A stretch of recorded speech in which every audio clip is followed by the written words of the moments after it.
خانہ کعبہ کو کون اور کب تباہ کرے گا؟ رسول اللہ صلی اللہ علیہ وسلم نے فرمایا، قیامت کی سب سے بڑی نشانی یہ ہے کہ ایک مرد مکہ میں داخل ہوگا جو کہ خانہ کعبہ کو گرا دے گا اور اس کے ٹکڑے سمندر میں پھینک دے گا۔ بسم اللہ الرحمن الرحیم۔ ناظرین، خانہ کعبہ اللہ کا گھر ہے اور اس کی حفاظت کی ذمہ داری بھی خود اللہ تعالیٰ نے لی ہے، لیکن یہ قیامت کی نشانیوں میں سے ایک نشانی ہے کہ ایک شخص خانہ کعبہ کو گرائے گا۔ ناظرین، اس واقعے کی تفصیل سے پہلے آپ کو بتاتے چلیں کہ یمن کا بادشاہ ابرہ جب خانہ کعبہ کو گرانے کی کوشش کرنے لگا تو اس کا حشر کیا ہوا تھا۔ حضور پاک صلی اللہ علیہ وسلم کی پیدائش سے صرف 55 دن پہلے یمن کا بادشاہ ابرہ ہاتھیوں کی فوج لے کر کعبہ ڈھانے کے لیے مکہ پر حملہ آور ہوا تھا۔ اس کا سبب یہ تھا کہ ابرہ نے یمن کے دارالسلطنت صنعاء میں ایک بہت ہی شاندار اور عالی شان گرجا گھر بنایا تھا اور یہ کوشش کرنے لگا کہ عرب کے لوگ بجائے خانہ کعبہ کے یمن آ کر اس گرجا گھر کا حج کیا کریں۔ جب مکہ والوں کو یہ معلوم ہوا تو قبیلہ کنانہ کا ایک شخص غیظ و غضب میں جل بھن کر یمن گیا اور وہاں گرجا گھر میں جا کر پخانہ کر کے اس کو نجاست سے لت پت کر دیا۔ جب ابرہ نے یہ واقعہ سنا تو وہ طیش میں آپے سے بہر ہو گیا اور خانہ کعبہ کو ڈھانے کے لیے ہاتھیوں کی فوج لے کر مکہ پر حملہ کر دیا اور اس کی فوج کے اگلے دستہ نے مکہ والوں کے تمام اونٹوں اور دوسرے مویشیوں کو چھین لیا۔ اس میں 200 یا 400 اونٹ حضور کے دادا حضرت عبد المطلب کے بھی تھے۔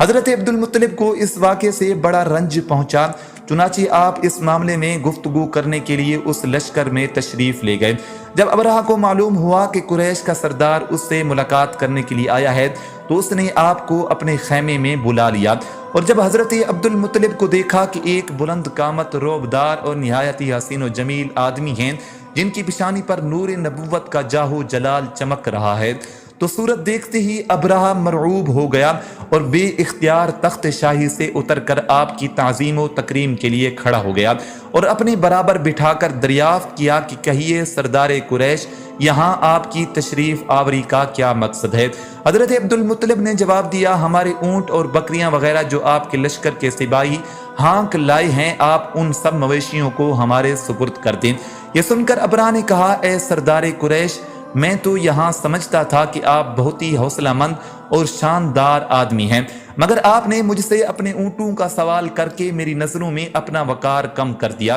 اونٹ اور بکریوں کی حقیقت ہی کیا ہے؟ میں تو آپ کے کعبہ کو توڑ پھوڑ کر برباد کرنے کے لیے آیا ہوں۔ آپ نے اس کے بارے میں کوئی گفتگو نہیں کی۔ حضرت عبد المطلب نے کہا کہ مجھے تو اپنے اونٹوں سے مطلب ہے، کعبہ میرا گھر نہیں ہے بلکہ وہ خدا کا گھر ہے، وہ خود اپنے گھر کو بچا لے گا، مجھے کعبہ کی ذرا بھی فکر نہیں ہے۔ یہ سن کر ابرہ اپنے فرعونی لہجے میں کہنے لگا کہ اے سردار مکہ، سن لیجئے، میں کعبہ کو ڈھا کر اس کی اینٹ سے اینٹ بجا دوں گا اور روئے زمین سے اس کا نام و نشان مٹا دوں گا، کیونکہ مکہ والوں نے میرے گرجا گھر کی بڑی بے حرمتی کی ہے، اس لیے میں اس کا انتقام لینے کے لیے کعبہ کو مسمار کر دینا ضروری سمجھتا ہوں۔ حضرت عبد المطلب نے فرمایا کہ پھر آپ جانیں اور خدا جانے میں آپ سے سفارش کرنے والا کون ہوتا ہوں۔ اس گفتگو کے بعد ابرہ نے تمام جانوروں کو واپس کر دینے کا حکم دے دیا اور عبد المطلب تمام اونٹوں اور بکریوں کو ساتھ لے کر اپنے گھر چلے آئے اور مکہ والوں سے فرمایا، تم لوگ اپنے اپنے مال مویشیوں کو لے کر مکہ سے باہر نکل جاؤ